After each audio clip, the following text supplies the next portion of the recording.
Alrighty, so sorry about that, everybody, for the technical difficulties, but welcome to our webinar today. Is your Google Analytics data accurate? The recording has started. Hopefully you guys can see our screen and can hear us clearly. Quickly, to go over some of the housekeeping items, we're going to try and make sure this is only about 40 minutes to leave some time for questions in the hour that we have, as well as there's a questions and chat panel for you to post your comments, questions as we go throughout, but just know at the end we'll also stick around for some extra questions and comments should we need to. So today's webinar topic, is your Google Analytics data accurate? Is going to be presented by myself and Andy Gibson. I'm going to go ahead and make this full screen here. Hopefully you guys can see this. A little bit about InfoTrust. We are a web analytics consulting and technology company. We do tons of these trainings online and in person, despite the technical difficulties. We do use GoToWebinar all the time, but we are close partners with Google. We're Google Analytics certified partners, premium authorized resellers, or now the Analytics 360 suites. Work with Google Tag Manager, and just we do this all day, every day, and throughout the year. Speaking is Amin Shaki. That's me. I'm the managing director of MENA office over in Dubai, but I'm actually in the States for this particular webinar. And joining me is Andy Gibson. He's the head of the media vertical here at InfoTrust as well. Hello. So a little bit background just about us so that everyone on the webinar trusts that we know what we're talking about. These are just a couple examples of our clients and some of the engagements that we do across multiple verticals. So we work with Fortune 50 CPG companies, internet retail, top 1,000, and lots of e-commerce players, as well as media conglomerates. And really what you can see here as a summary is that we work a lot on tag management, Google Analytics deployment, technical troubleshooting, reporting, analysis, measurement strategy, pretty much anything that's related to Google Analytics or web analytics consulting we've interacted with, as well as custom integrations. And for today's webinar, we're going to talk a lot about best ways to validate your data, to ensure you have quality data, and testing tips and tricks. And we do this for all of our clients globally every single day. A little bit background just about our capabilities. Again, I mentioned we're a consulting company, so we have a lot of services around digital analytics strategy, implementation, reporting, analysis, and support. But we also build digital products. There are data and integration products such as Analyzely, which I did a webinar about 2 weeks ago on how to measure your advertising spend using a tool like Analyzely for data integration purposes. But then we also have another tool or product that we built called Tag Inspector. Both of these products support our web analytics consulting services. With Tag Inspector, we're actually going to spend some time today going through this particular product because it's a data validation or data quality tool, if you will. So it's very relevant to ensuring you have good Google Analytics data tracked and configuration set up. For the agenda today, to start, we're going to just talk a little bit high level, developing your digital analytics strategy. So before you get into really validating or testing your Google Analytics setup and the data flowing in, you need to know what you're trying to track. What are your ultimate goals? What business questions do you need to answer? Things like that. So we're going to go through some techniques or the process that we do with our clients that you can either replicate for your organization or for your clients if you're doing this as well. Then we're going to move into a little bit about the tracking plan for websites and mobile apps, how to actually set that up, some best practices. We're going to talk about some tracking pitfalls and things to avoid. These are just common challenges through the dozens or hundreds of implementations that we've done over the last several years. We've found some common tracking items to focus on or just keep in mind. And then finally, the testing process, some recommended tools, and how you can start validating your Google Analytics data against your business objectives. Okay, so to start, I'd like to just preface that Andy and I actually did this same webinar a few years ago, and because it was such a popular topic and it's still getting a lot of traction today, and really with all of our client engagements, we start with building the analytics strategy and understanding what's tracking now. We see there's still a lot of challenges with ensuring quality data or making sure that you have the right data flowing in from the right sources so that you can answer those business questions. So as we did 3 years ago in this same exact webinar, we want to begin with just an exercise. And I'm not going to ask anyone to post in the chat panel or questions panel, but just take this back to your team or think internally. what are your objectives? What are your online KPIs? And really, what is the purpose of your digital marketing or your website or mobile application? If you know, or at least you can start planning what is the purpose of your digital assets, you can start to understand what data you need and what data you need to validate.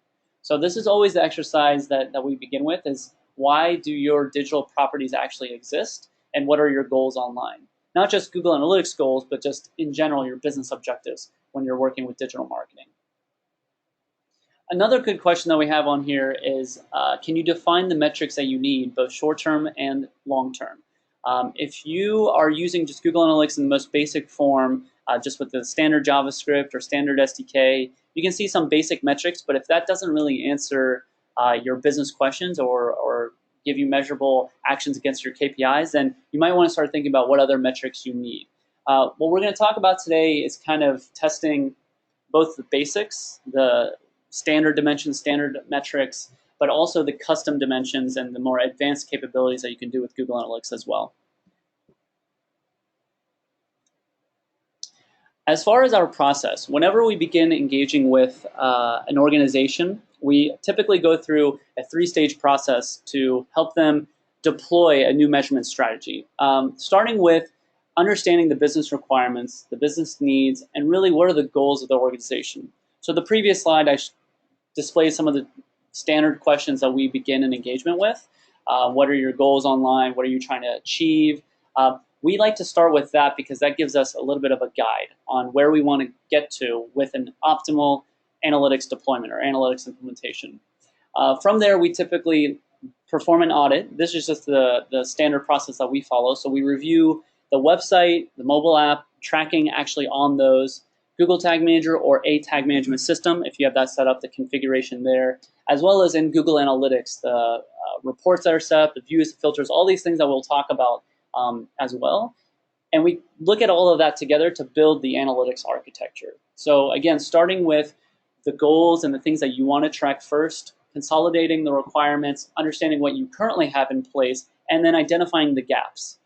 From there, we build this architecture and we actually start, and when I say we build out the architecture, it's more than just here are the metrics we need and here are the metrics that we're missing, but it's also a technical implementation guide that I think Andy's going to walk through a little bit later what that looks like and the purpose, so that we can help deploy all of the enhanced tracking capabilities.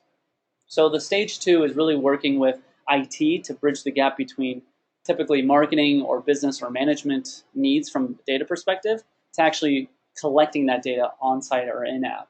And then stage 3 is where once you have the data flowing in, the quality information or the quality collection is there and validated, then we can go into training, enhancements, ongoing reporting and insights.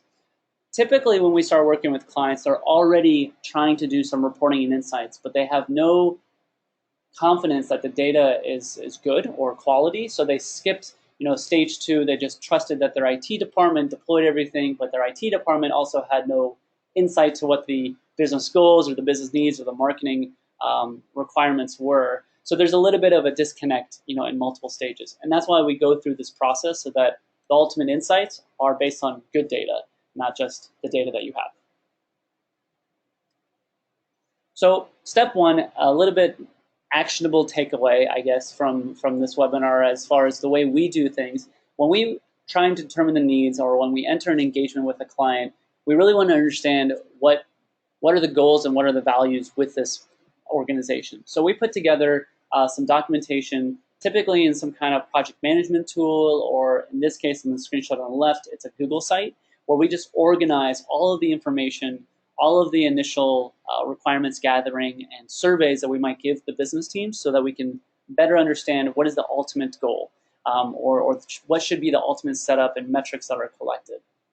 And the way we do this is either through in-person interviews over the call, asking specific questions like what are the biggest pain points or what reports do you want to see every day or what type of data would be actionable for you, or even just creating a quick Google survey that we send out to the teams. So these are some example questions. What's your current role and responsibility? What type of business goals do you have individually or for your department?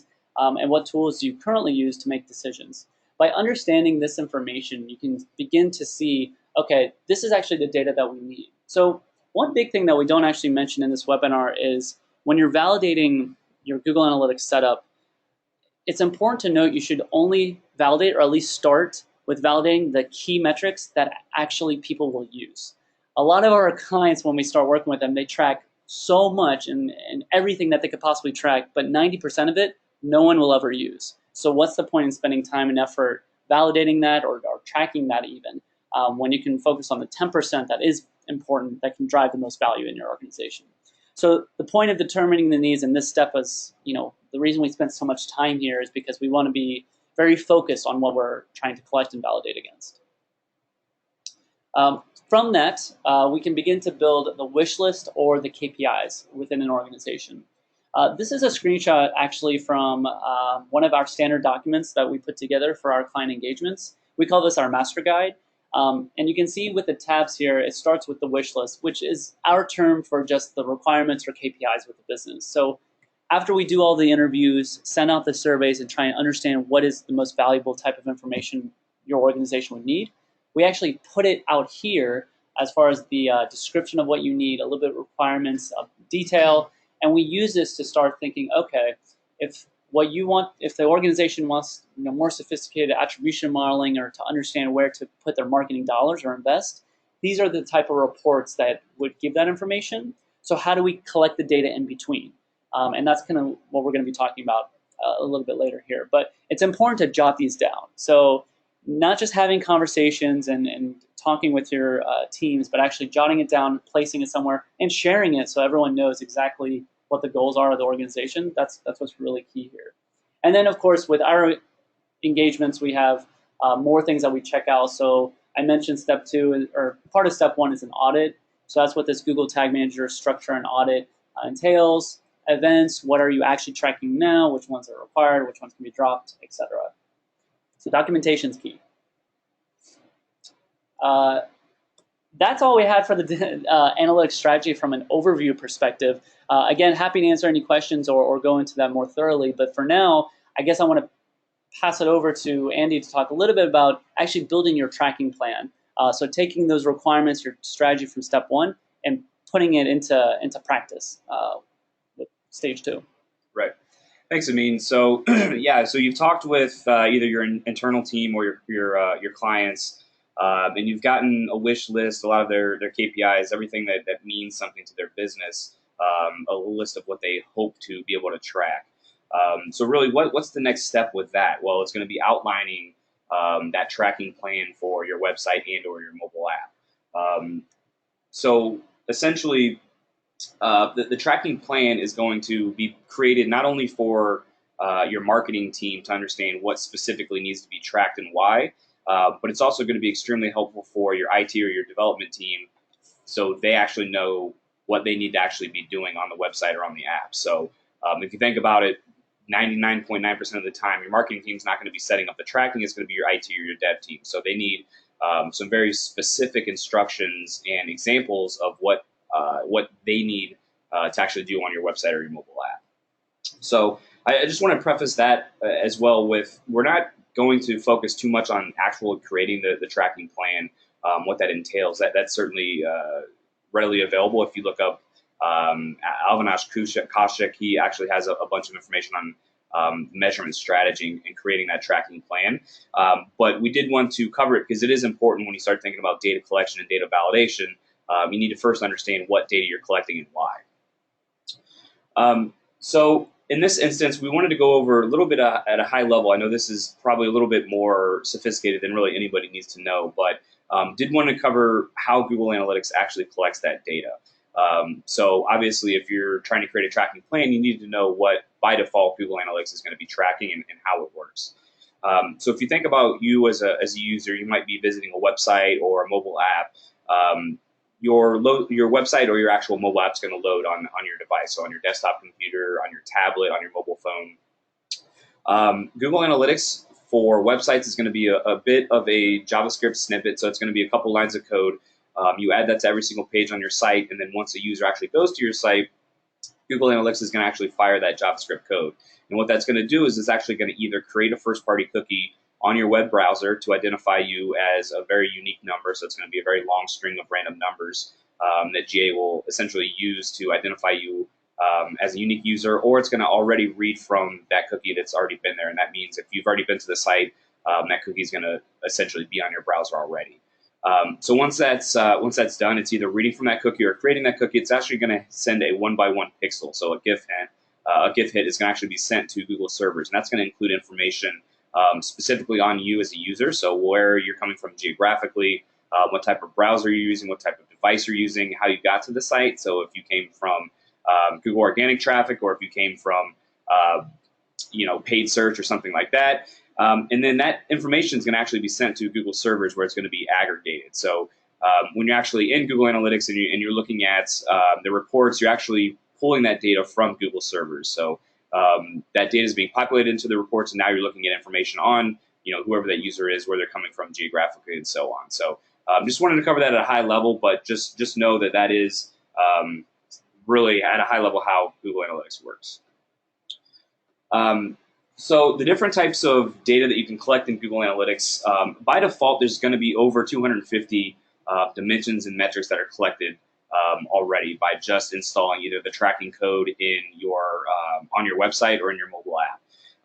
But other ideas of information that's going to be collected are things like app or screen views, so or app or page views, excuse me. So things like which pages you're visiting on the site, the home page, the About Us page, whatever.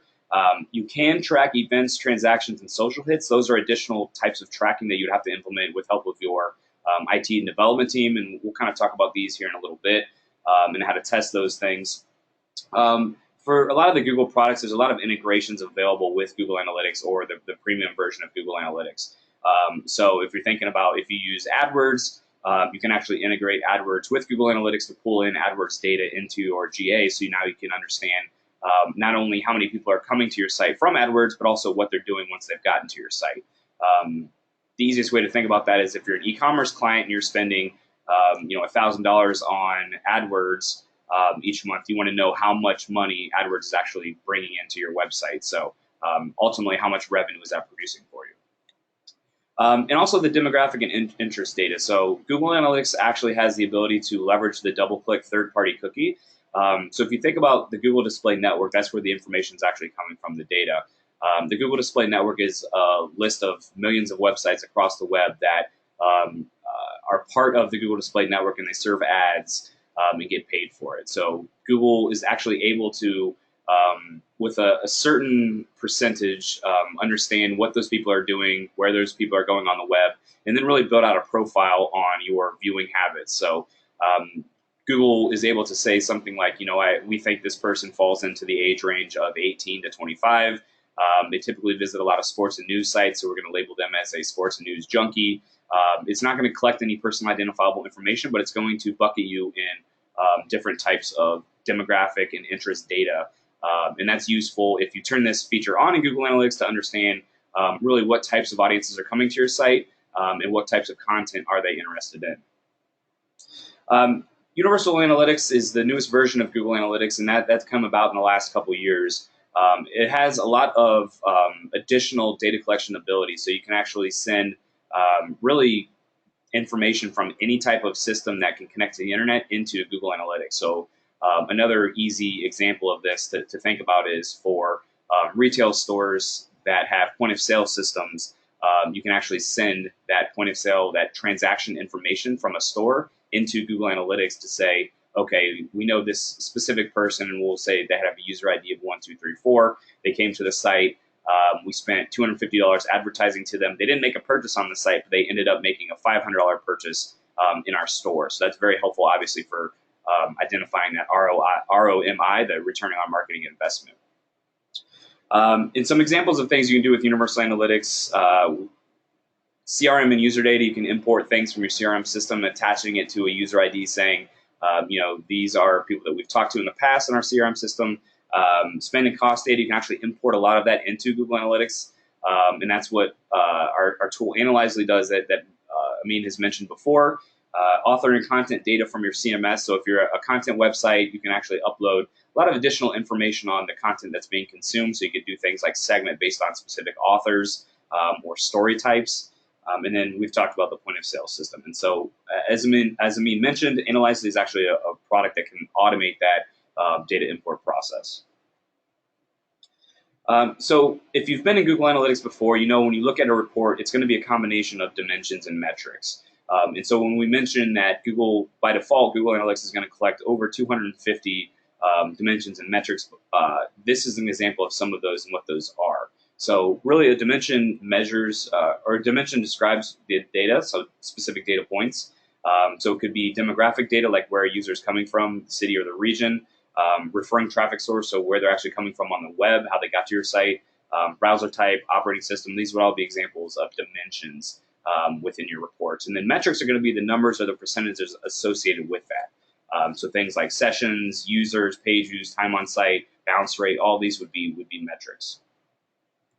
And really the power in Google Analytics and the reporting is going to come when you combine dimensions and metrics. So if you're looking in a report, you're going to notice that you always have to have a dimension and a metric selected, or else the report's not going to work because it just doesn't make sense. You can't report on something that has no metric associated to it. So really that's where the value comes in, is actually using those dimensions and metrics together to build a relationship that leads to insights. So just by default, we've mentioned over 250 dimensions and metrics will be collected. But obviously, as Amin was talking about with interviewing stakeholders and understanding what people need to track and want to track, those dimensions and metrics can be extended or customized to really add more value for your business. So keeping our overall theme of kind of how we do things, here's an example of a spreadsheet we use on actually mapping goals or KPIs to different types of data collection methods in Google Analytics. So in this instance, we're looking at custom dimensions. And so we talked about the number of dimensions that are in GA by default. If you want to collect things outside of that, so information on a person's user ID, their age, really any type of, I guess, data that GA is not going to collect by default, you can actually implement what's called a custom dimension. And so with the help of your IT team or your developers, you can implement this information to actually send it to Google Analytics for segmentation, for building reports, etc. So in this example, we're actually using Google Tag Manager, and they use what's called a data layer to essentially collect data on the users or the types of content that's being interacted with. So here we're essentially outlining the different types of custom dimensions that our client would like to use, and then we're describing what that custom dimension is like. So scope essentially is how long the custom dimension is going to last. Location of implementation. Again, a lot of this stuff is going to be helpful for not only your marketing team, but also your IT and dev team, because they're going to need to understand where this code actually needs to go. So in this example, outlining the different data layer variables that are going to be needed to use for custom dimensions. And then we're providing information on what type of custom dimension it is, so what the scope is, and then where it's going to go. So very helpful for your marketing team to understand what's being collected by default, but also for your IT team as they implement this. It'll be truly helpful for them. And then as we've talked about, so obviously your marketing team is not going to be implementing a lot of this code on the site. In the previous example, they're implementing custom dimensions, so they'll be added some information to the data layer. This is an example of a project that we've done for enhanced e-commerce, so a bunch of different e-commerce reports. And so this is what we actually take through, or take the client through, but then provide their IT or their development team with to actually add this code to all the different types of pages on their site that needs this. So in this example, to actually measure transactions for enhanced e-commerce, we have a suggested code on the left. So this is what it would look like with some notes in there to say, this needs to be the transaction ID, this needs to be the product ID, whatever. And then we have some screenshots showing you specifically this is the page it needs to go on. So obviously the order confirmation page. And then we include any more relevant information that the developer might need. So really, we've gone from a means section, which is actually outlining the needs and wants, to my section, which we're covering mapping those needs and wants to specific types of data points. And now we're actually at the part where we need to get that implementation done. So outlining how to get that data collected. And this is essentially, we do this sometimes in presentations like this, but we'll also do it in spreadsheets. We've done it in documents before. So it's really whatever works for the client. And I'm going to pass it back over to Amin to cover the common tracking pitfalls. Yeah, thanks, Andy. So hopefully the first two sections give everyone on the webinar or anyone listening to the recording some ideas on how to begin not only just validating, tracking, but just rebuilding or looking at your digital analytics strategy more holistically. Since there's a few steps that are what we suggest as best practices to really get your measurement plan in order, and really share between the teams so that your organization doesn't live in silos where marketing just has needs, development team is just overworked and they don't want to handle those needs.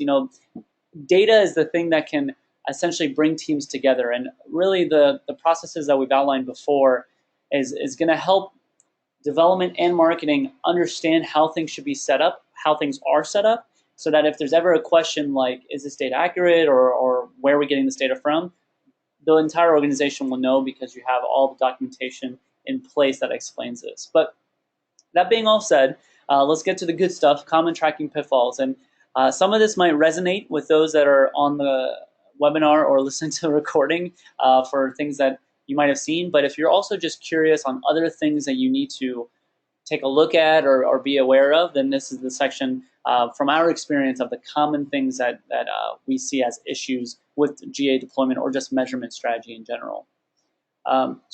Split this up into a few different buckets or sections. The first one, pitfall number one, is incorrect technical setup.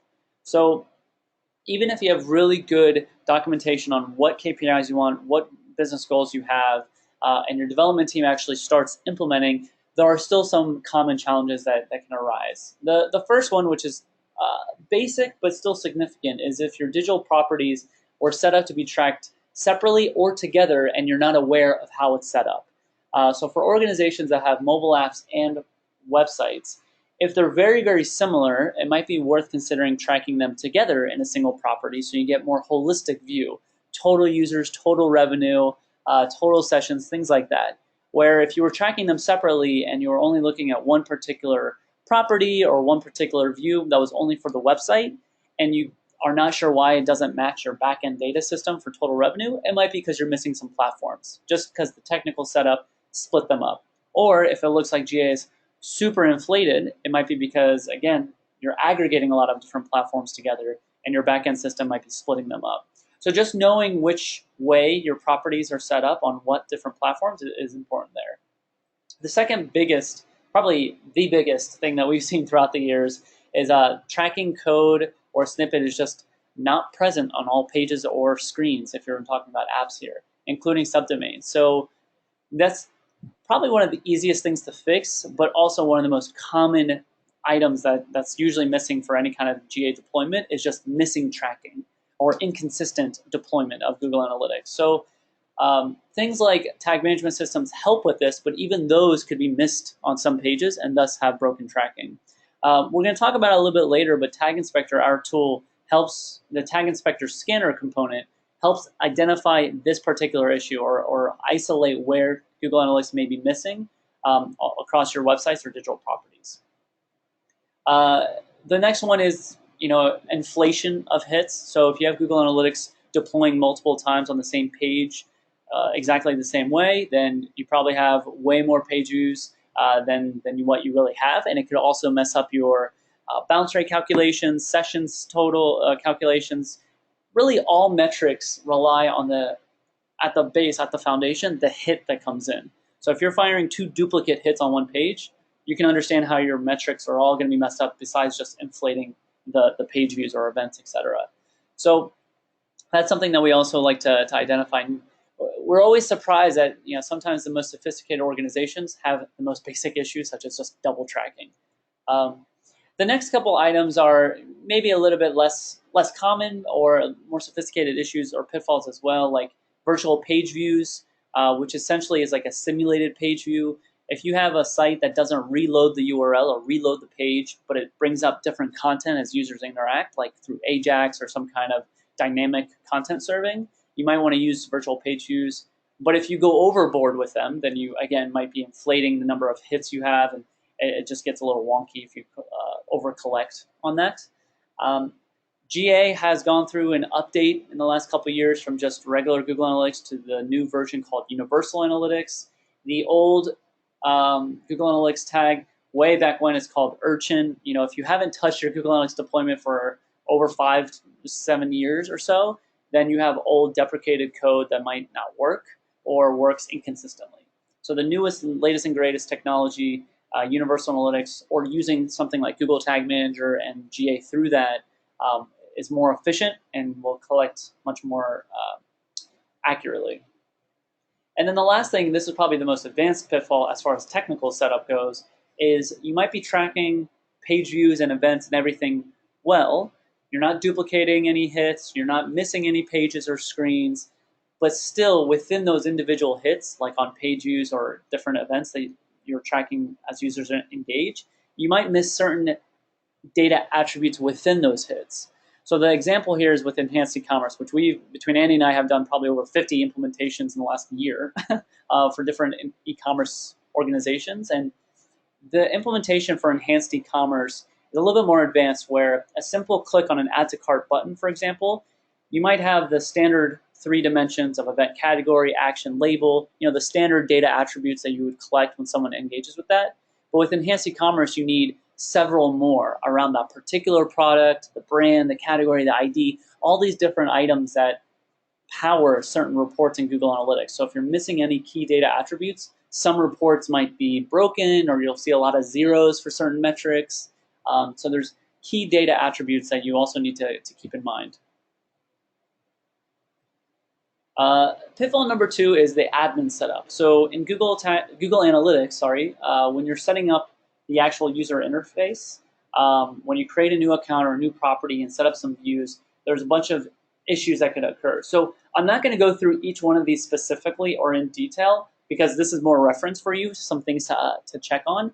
But the key ones that I want to point out, again, number 1, you might be tracking your platform separately or together and not knowingly reporting on something else. So just knowing, really, is mobile app together? Are they split? How are they set up? And should we change that?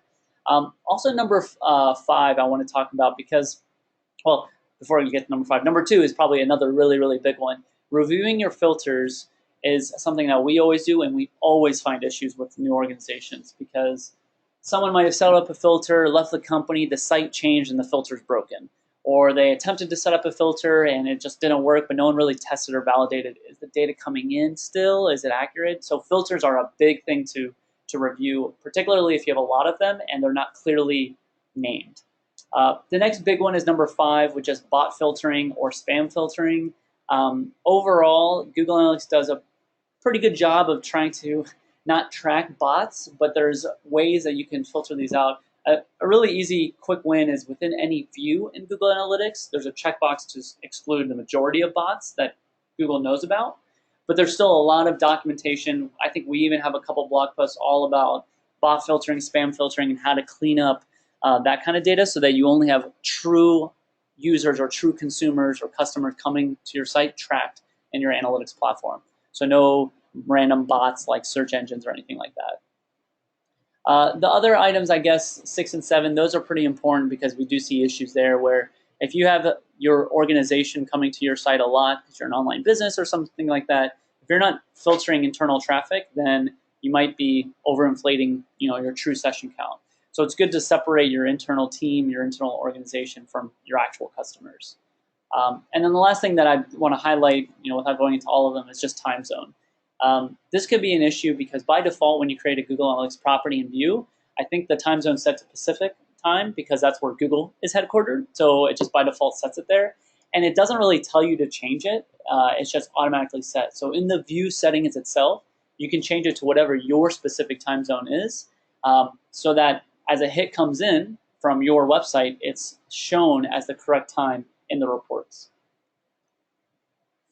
The next big bucket that we see a lot of issues with, like data quality or data validation, is with campaign setup or where your users are coming from, off-site or off-app. So here are just some items that we check for. Again, I'm not going to go through all of them, but the key ones here is, number 1, if you're controlling the links that you're posting on the internet, like on social media or in emails or on affiliate sites, and you're not tracking those links back to your website with UTM tracking or the Google Analytics way of seeing where these users are coming from, your data in GA might look unusual or it just might not be tracked properly. So we always recommend, if you control the links that you're publishing online, paid search, email, social, affiliate sites, wherever, use campaign tracking and UTM tracking so that you have very clear picture of what sources are bringing traffic to your site.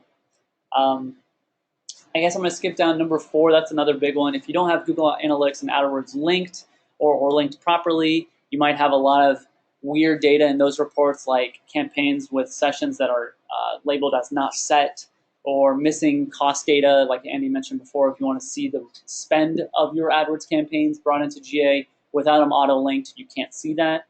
So there's a lot of advantages with linking AdWords and analytics together. And then a couple other things. Again, UTM parameters are a big one because a lot of organizations that we start working with want to track internal engagement with their site, clicks on banners or clicks on different buttons, and they use UTM tracking parameters, but that will break your source tracking because if you set UTM parameters on internal links within your website, you'll overwrite where someone actually came to your site from. It'll create a new session, you'll have all sorts of wonky metrics. So when we say using UTM tracking parameters on links, only do it on inbound links pointing to your website, not within your website. So external links that live outside your website, pointing to your website, or outside of your app store, pointing to the app stores as well. And then making sure there's consistent UTM tracking in place. So again, more of a reference slide, some common challenges or pitfalls to ensure you have identified within your organization. Last thing that I want to talk about quickly is just reporting setup. Some of these, this is the last pitfall. This is more for the sophisticated user, I guess. When you're trying to build custom reports or custom dashboards, if you try and combine dimensions and metrics with different scopes, you might have issues. Some data might not be returned. A really quick example is if you're looking at the page dimension, but you're trying to see conversion rate, e-commerce conversion rate, there's only one page that will have e-commerce conversion rate applied to it, and that's the thank you page. Because it's only conversions for e-commerce or orders are only tracked on a single page. So that's an important thing to think about when you're working with dimensions and metrics and different scopes. You might need to do some trial and error for different reports you're building because they won't always query together. And it might look like GA is broken or the data's messed up, but it's really just the logic that you're putting in. The last big thing that I want to mention here is just sampling. Sampling can occur when you have a high volume of traffic to your site, where Google, to keep the processing very fast and give you the reports in a timely manner, if you go over a certain threshold, which is 500,000 sessions in the time range you're looking at your reports, if you're not on Google Analytics Premium or an enterprise product, you'll get a sample data served back to you in that report, which isn't all of your data and inherently might have issues or problems with data accuracy. So it might look weird and wonky, so just keep note of that. You'll see it in the top right side of your report if sampling is applied. So happy to go through any of these in more detail post-webinar, so feel free to drop us a note as well. Okay, so to close off the webinar, this last section, I mean, we have about 10-ish, 15 minutes to go through this.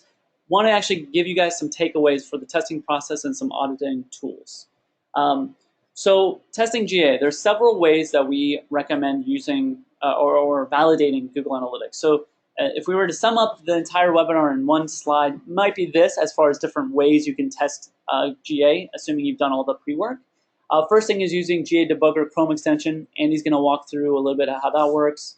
Real-time reports in Google Analytics are super helpful if you're trying to test something on site, see what events are happening. If you're using Google Tag Manager or a Tag Manager system, most of them have a preview or debugging mode. Super valuable to see what data you're passing through Google Tag Manager. Our Tag Inspector tool is what I'm going to talk about here in a second and how that works for data validation. And then, of course, the catch-all or the ultimate thing if you're an e-commerce site is validating against your backend data, such as orders, revenue. And that's when you truly know Google Analytics is accurate. If you're within a 5% margin is our accepted margin of error between GA and backend data. Planning for testing, I mean, we talked a lot about documentation. We have some sample documentation for how to set up tracking. The key here is just testing multiple times, multiple sessions using the debugger tools or checking the data layer, and again, checking specific data attributes. So not just saying, okay, GA fired and I'm done, but did GA fire on the thank you page with purchase attribute included, with the order ID, with the revenue, and the shipping values all properly implemented. That's what we need to check against. So getting really more specific to the attributes that you need to validate. Quick screenshot and explanation of Tag Inspector, since we've talked about it before. Like I mentioned before, Tag Inspector has two components, a scanner and a real-time implementation. The scanner allows you to see tags that are implemented, where they're implemented, and if they're missing on certain pages. So you can see here on the screenshot, there's multiple tags and pixels. If you're validating analytics, whether it's Google Analytics or other analytics platforms, using Tag Inspector can show you where there might be pages missing your analytics tracking code or your tag management system. You can immediately give this report to your developers, and they can execute on that. So what we recommend is just checking out taginspector.com, seeing if this is useful for you. There's a free trial account that you can sign up for, but there's also a lot of other use cases for Tag Inspector, particularly the other side of Tag Inspector, which is the real-time component. This is a tag or pixel that you can deploy on your site directly. And where the first version of Tag Inspector is you add or you type in a URL that you send off a crawler to scan and see where tags are missing or loading. This actually sits on your website, just like Google Analytics, and observes all tracking technology, all tags, as they're firing when real users come to your site. And it can pinpoint issues as real users are engaging with your site, not just a bot or a crawler that you send off using Tag Inspector Scanner. So it's really powerful, particularly because since Tag Inspector Real-Time is listening to all requests, you can set up validation rules for particular elements and attributes if they're being passed with those tags that you set up. An example of that is here. If you want to validate that as users are coming to your site, there's Google Analytics is capturing the specific campaign parameters like source, medium, name, etc.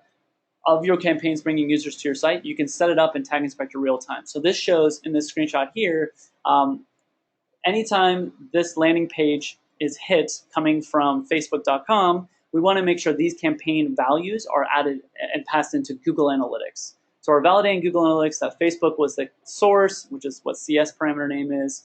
CPC was the medium because it was a paid click coming from Facebook.com and loading on this page.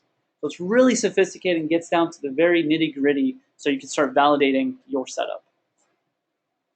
Another example, again, with the custom definitions or custom data that you can track, if you want to make sure that particular actions like a click on a button passes in those custom parameters, you can also set up a validation rule or testing with Tag Inspector Real-Time on that. So in this example screenshot here, the interaction is a click on a main call to action on the homepage. And this is how you can identify that based on the element ID on the specific homepage. We want to make sure that custom dimension 1 and custom dimension 2 is passed in Google Analytics on that click so that we're confident that click has been implemented correctly, data is flowing across all our users coming to our site. Just another quick example is revenue. This is probably the most common use case for Tag Inspector Real-Time is validating orders are being passed. So you can see Google Analytics must contain on the thank you page transaction shipping, transaction revenue, and various other parameters that are required on that particular hit. What it looks like in Tag Inspector Real-Time, once you have it set up, once you have the tracking on site, you can set up some validation rules and see how many times the validation rule passed or failed based on all your users coming to your site. So you can see in this example, we want to make sure currency code is always firing on the thank you page. You can see in this particular example, 70% of the time it's not passed in. So why? And with Tag Inspector, you can identify specific pages or browsers or users that might have failed these validation rules so that you can tell your development team, hey, this is happening on these pages. We need to fix the data collection so that we're confident all these parameters are passed into GA appropriately. Happy to go through a specific demo or trial of Tag Inspector. Just feel free to drop us a note and we can take you through that if you find this valuable. So with that, I'm going to pass it over to Andy to talk about the other testing tools. Awesome. Thanks, Amin. So one of the big ones that we use every single day is a Chrome extension, so a Google Chrome browser extension called GA Debugger. So it was essentially created by Google for debugging Google Analytics hits. We can, if you just do a quick Google search for GA Debugger, it'll link you to the Chrome extension download page.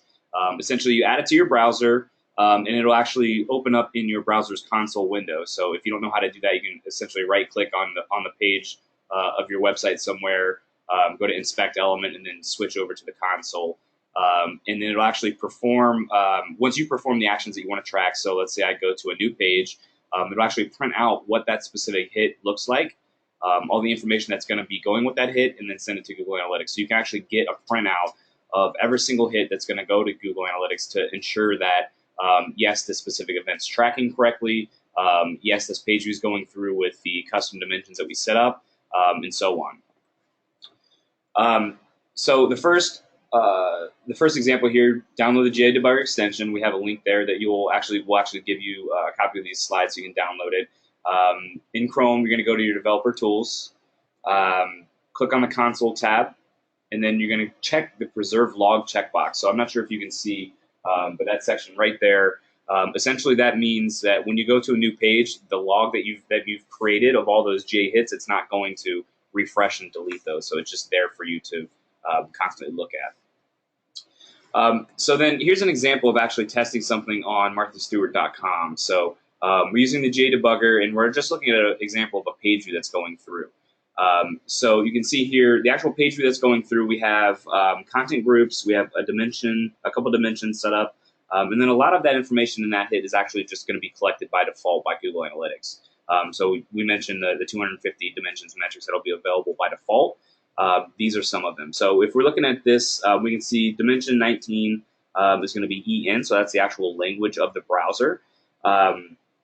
Let's see, it's going to be a page view, so it'll actually tell you in that hit type column whether it's a page view, an event, a transaction, or a social event.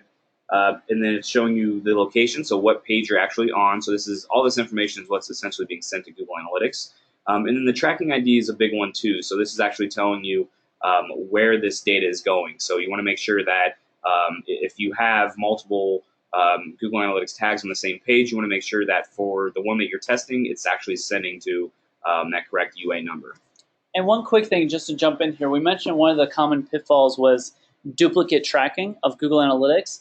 This is a really quick and easy way using this Chrome extension and looking in the console to see if there's duplicate tracking. When you go to any site, your site for example, and you look at the console, if you see two sets of data that's exactly the same property ID, same nomenclature for everything, it's a duplicate hit. There's two hits sent to GA at the same time without you doing anything else except loading the page once. Yeah, and I'll talk about that here in a second too, because we'll be talking about the real-time reports, but it'll essentially show you, in here it's essentially going to print that hit out twice, so you'll see that. But it also in GA real-time, you'll see, instead of it being one hit that's going, you'll actually see two. So that's another way to test. But yeah, so this example is for a page view. The next slide here is for event tracking. So if you've set up event tracking on clicking on a CTA button, playing a embedded video, something like that, you can actually use GA Debugger to actually print out those events as well. So here in this example, we're still on Martha Stewart's site. We're actually printing out an event that gets generated by clicking on the Print Wizard link in the main menu. So down below, you can actually see what's being printed out. So once I click on that, this is going to essentially print out to the console. You can see here it's going to tell us that it's the hit type event. It's got the tracking ID of the -1, which is what we wanted, and then it's going to show you the actual name of that specific event. So when you go into Google Analytics and you're looking at your events, you know specifically this one is related to, let's see, the category is user action. The event action is going to be main menu click, and then the label is going to be the print wizard. So this is a great way to debug events. If you are setting up events through Google Tag Manager or your developers have set up events, you want to make sure that those are actually working properly. GA Debugger is the best way to do that. And then testing using real-time reports. So Google Analytics has their own real-time report, so you can see essentially what people are doing on your site in real time. The way you can actually do this for yourself to ensure that you can essentially segment only your traffic in the real-time report is adding those campaign tags to the URL you're going to, so you can actually identify yourself in those real-time reports. So in this example, we're adding the source, medium, content, and campaign as InfoTrust test. No one else is going to have that on the website. So once we go to the website, we'll see that we're actually showing up here in the bottom right corner as the source and medium of the InfoTrust test. So if we actually click into that, in real-time report, that's going to segment it just on us, since we know no one else is using that. So then you can go to something like the content real-time report or the event real-time report to see what pages are being you're making it to, and so on. What events are being triggered. And here in the next slide is actually showing you what those events look like. So you can see here some of the categories, things like user action, download, click. But the second one is actually what we were doing in testing with GA Debugger. So we have user action, main menu, click. So once we segmented by that InfoTrust test campaign name and then source, then we can go in here and make sure, okay, the events that are being fired are the ones matching what we expect it to be. And then if you use Google Tag Manager, there's actually a preview mode in that, but also in a lot of tag management systems as well. So as you go through the site, you go into debug mode, and you can actually see what tags are firing on specific pages or specific events on your site. I'm not going to cover this because this gets a little bit more in-depth because it's more related to GTM and how you have that set up, but wanted to make sure you knew this was an option as well. And then the last thing we want to talk about was Charles Proxy, which is an actual app that you can download, a desktop app. It's actually for testing mobile apps. So if you think about a mobile app is obviously a lot different than a website. You don't have web pages where you can go visit and then see, yes or no, this page is showing up. With mobile apps, you actually have to open up a specific app. There's no way to kind of get to a console type thing with that for testing purposes. So you actually use something like a Charles Proxy, which essentially sits between you and where the data is being sent. So essentially there's a lot of ways to hook it up. We have some information on that if you're curious. We can also do a search for Charles Proxy in Google Analytics. Essentially what you're doing is just looking at the hits that are being sent to GA, and it'll actually give you the information on what type of hit it is. So almost like GA Debugger, is it an event, a page view, etc. And then a lot of those other parameters like custom dimensions, content groupings, and more. And then here's a screenshot of showing you things like the custom dimensions that are being sent, 13, 2, 5, and so on. And one quick note about this, if you want more information about mobile apps, we just did a webinar a week or two ago that goes into this a lot more detail, so feel free to check out our website resources for that. So really that's the end of the presentation. Sorry about going a little bit over here. We expected some time. We'll stay on for probably 5 or 10 minutes if you guys have questions. But we did want to shout out some of our upcoming webinars. I know Mean will be going back to Dubai here shortly, but he will be doing some webinars from Dubai. We always typically have webinars scheduled as well for America. But if you're interested in any of our upcoming webinars, definitely visit that link. If you're interested in what Amin talked about with Tag Inspector and Tag Inspector Real-Time, reach out to Lucas, who's our product manager for that. He'd be happy to take you through an example slides or actually a demo on the product, show you what that's all about. Or if you just have questions or comments to make, definitely shoot us an email and we'll be happy to help out. Thanks so much, guys, for joining. We appreciate you joining our webinar today, but feel free to ask us any questions. We'll stick around for about 5 more minutes. Yeah, thanks a lot.